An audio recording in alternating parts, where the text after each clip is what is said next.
नमस्कार दोस्तों, आप सबका हमारे YouTube चैनल नवोदय क्लासेज 2020 में हार्दिक स्वागत है। दोस्तों, जैसा कि आपको पता है कि नवोदय विद्यालय समिति ने जो कक्षा 6 और कक्षा 9 के जो आवेदन पत्र है वो भरवाना शुरू कर दिया है। तो अगर आपने अभी तक फॉर्म भरा नहीं है तो जल्दी से जल्दी भर लीजिए, क्योंकि जो अंतिम दिनों में वो वेबसाइट थोड़ी सी बिजी चलती है, लोड होता नहीं है, तो इसलिए जल्दी से जल्दी अपना फॉर्म भर दीजिए। तो दोस्तों, उसी के संदर्भ में आज हम पहला चैप्टर है विज्ञान का कक्षा 9th के लिए वो आज हम देखेंगे। चैप्टर का नाम है फसल उत्पादन और प्रबंधन। अब फसल उत्पादन प्रोडक्शन है, क्रॉप, इसे इंग्लिश में क्रॉप प्रोडक्शन भी कहते हैं। तो उसकी जो नॉर्मल जानकारी है वो हम देख लेते हैं, उस पर किस प्रकार के क्वेश्चन पूछे जाते हैं वो सब हम आज देख लेते हैं। तो उसमें जो पहला पॉइंट क्या कह रहा है कि जब एक ही किस्म के पौधे किसी स्थान पर बड़े पैमाने पर उगाए जाते हैं तो उसे फसल कहते हैं। अब आप फसल किसे कहते हैं? कोई भी एक ही किस्म के, एक ही प्रकार के, कोई कितने एक ही प्रकार के बहुत बड़े पैमाने पर जब पौधे उगाए जाते हैं तो उसे फसल कहते हैं। जैसे कोई भी हमारा खेत होता है, उसमें एक ही प्रकार गेहूँ होते हैं, गेहूँ के पौधे बड़े पैमाने पर बहुत मतलब खेत पूरे में गेहूँ के ही पौधे उगाए जाते हैं, तो गेहूँ की फसल कहलाती है। अब अगला क्या है कि मिट्टी तैयार करना, बुआई, खाद और उर्वरक देना, सिंचाई, खरपतवार से सुरक्षा, कटाई तथा भंडारण, ये सभी किसानों द्वारा उपयोग में लाए जाने वाली कृषि पद्धतियाँ। अब आपको परीक्षा में प्रश्न ये भी पूछ सकते हैं कि निम्न में से कौन सी कृषि पद्धति नहीं है। जिनमें से आपको ये तीन, कोई भी इनमें से तीन ये दे सकते हैं और एक कोई दूसरा दे सकता है, तो वो आपको इस प्रकार से सही करना है। उसके लिए आपको पता होना चाहिए कि कृषि पद्धतियाँ कौन कौन सी होती है। तो ये कृषि पद्धतियाँ हैं जो इम्पोर्टेंट है, वो इस पॉइंट में दी हुई है। अब अगला टॉपिक है कि जो हम मिट्टी को उलटने या पलटने एवं पोला करने की प्रक्रिया जुताई कहलाती है।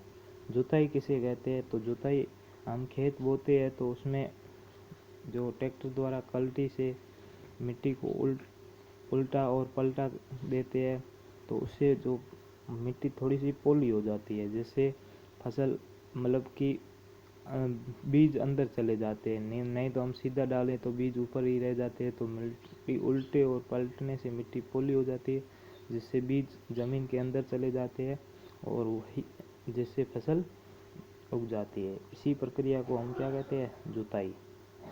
अब अगला पॉइंट क्या है कि वे पदार्थ जिन्हें मिट्टी में पोषक स्तर बनाए रखने के लिए मिलाया जाता है उन्हें खाद या उर्वरक कहते हैं।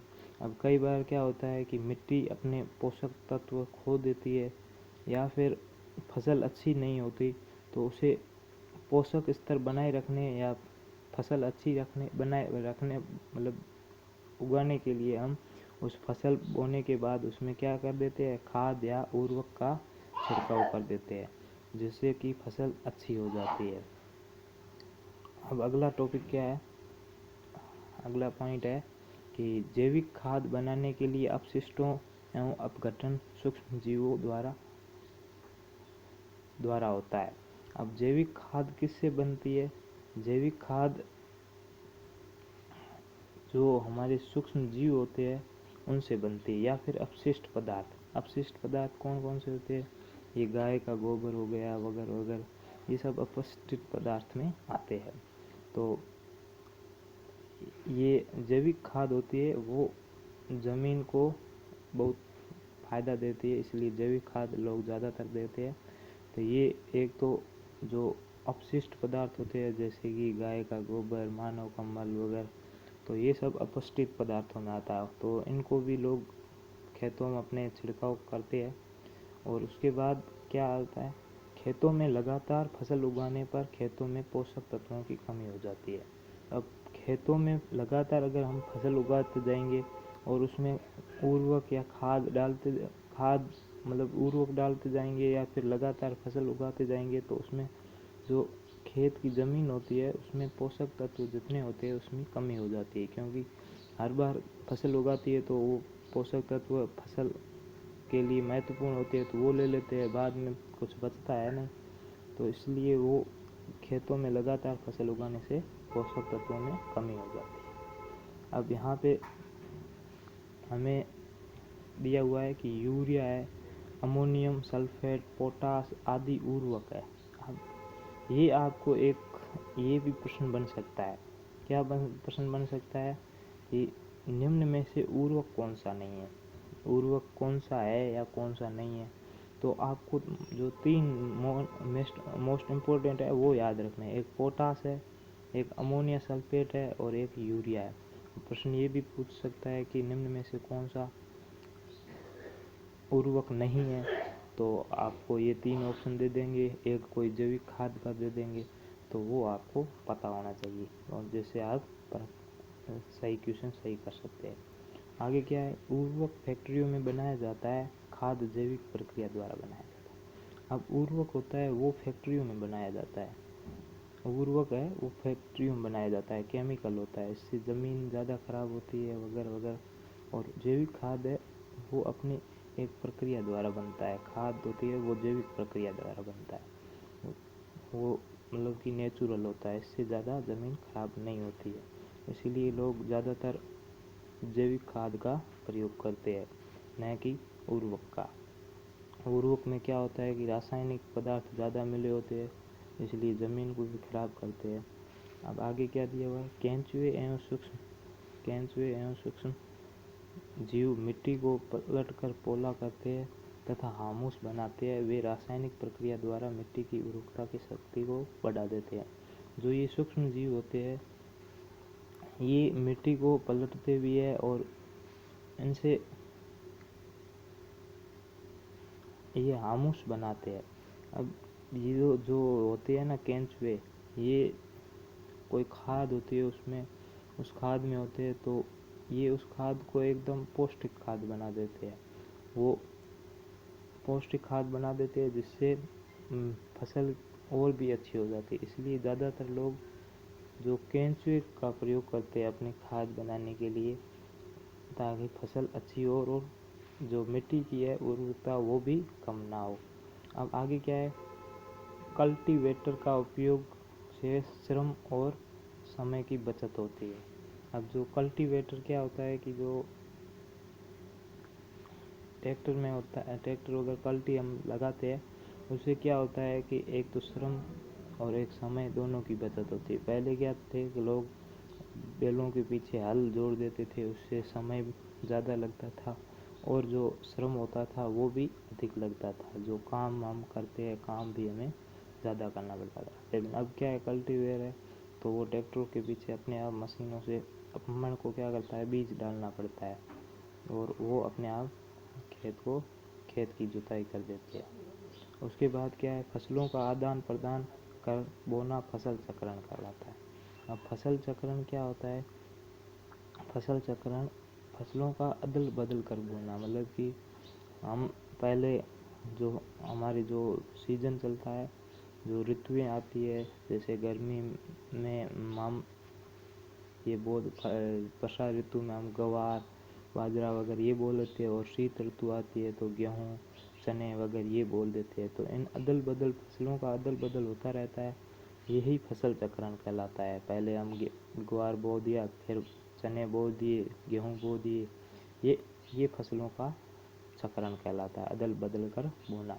अब राइजोबियन जीवाणु वायुमंडलीय नाइट्रोजन का स्थिरीकरण करते हैं। अब ये एक जीवाणु का नाम है, ये वायुमंडलीय नाइट्रोजन का स्थिरीकरण करते हैं। कौन से, राइजोबियन जीवाणु। तो ये नाम आप याद रख लेना, कहीं पर काम आ सकता है।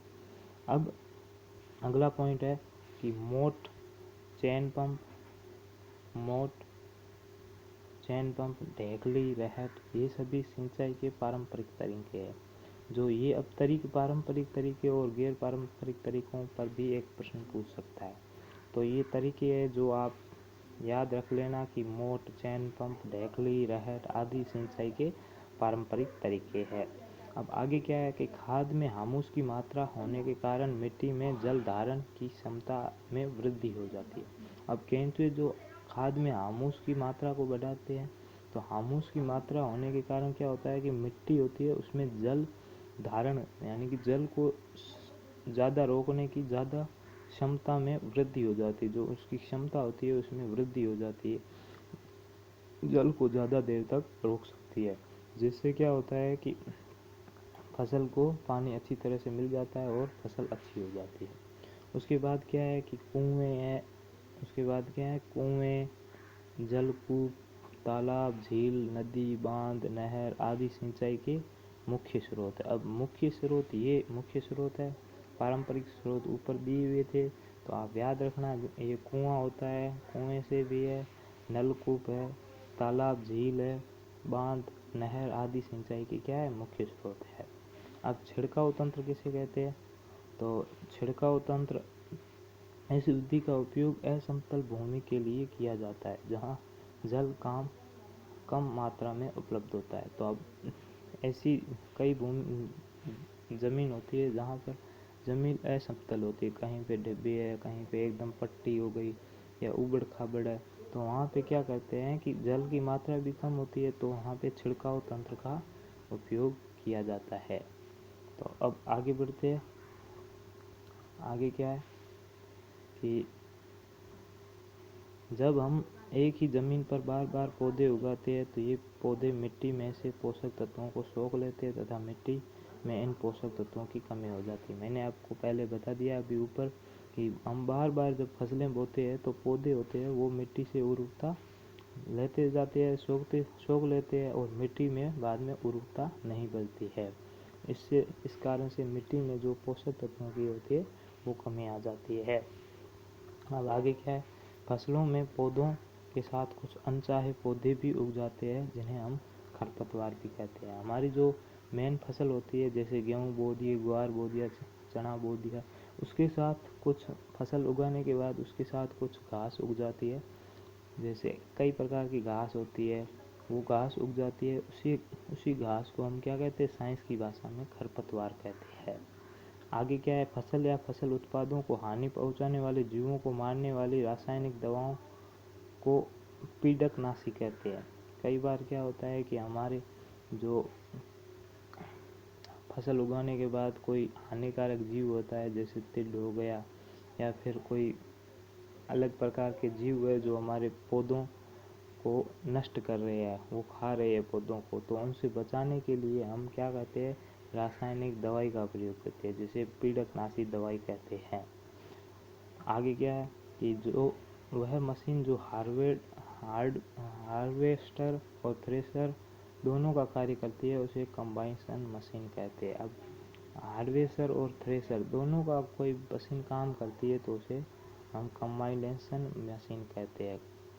तो अब आगे क्या है, ये तो मशीन थी, मशीनों से आजकल कटाई वगैरह सब हो जाती, कटाई वो लास्ट टाइम फसल निकालना कर वगैरह वो सब मशीनों द्वारा हो जाती है। अब आगे क्या है कि पीड़कनाशियों के उपयोग से पौधे को हानि पहुंचाने वाले जीव नष्ट हो जाते हैं परंतु पौधों को कोई हानि नहीं पहुंचती। अब ये दवा है, कई दवाइयाँ ऐसी होती है कि जो उन्हें छिड़कने पर जीवों को तो हानि होती है पर हमारे पौधे हैं उनको भी हानि हो जाती है। लेकिन ये पीड़कनाशी है दवाई है जिसके उपयोग से सिर्फ जीव नष्ट होते हैं, कोई पौधों को कोई हानि नहीं पहुंचती है, इसीलिए ये दवाई बहुत महत्वपूर्ण है। अब पीड़कनाशी आगे क्या है, जल स्रोतों से मिलकर जल प्रदूषण का कारण बनती है। जल का जो स्रोत होते हैं जैसे हम पानी अंदर फसल में जो लाते हैं तो उससे ये दवाई मिल जाती है तो ये जल प्रदूषण का मुख्य कारण बनती है। तो कुछ फ़ायदे भी है कुछ नुकसान भी है, हर किसी के कुछ फ़ायदे होते हैं कुछ नुकसान होते हैं। अब ये हमारा टॉपिक तो हो गया, जो अब महत्वपूर्ण प्रश्न है वो हम इसके कल देख लेंगे ताकि वीडियो भी लंबा ना हो और आपको सभी के सभी समझ में आ सके। दोस्तों अगर मैं जिस पीडीएफ से पढ़ा रहा हूँ ये पीडीएफ आपको अगर चाहिए तो आप हमारे टेलीग्राम ग्रुप से ले सकते हैं, जिसका लिंक मैं इसके वीडियो के डिस्क्रिप्शन में भी दे दूंगा। और आपके पास टेलीग्राम नहीं है तो हमारे जो व्हाट्सएप ग्रुप है उससे जुड़कर भी आप ये PDF प्राप्त कर सकते हैं। धन्यवाद दोस्तों। जय हिंद, जय भारत, वंदे मातरम।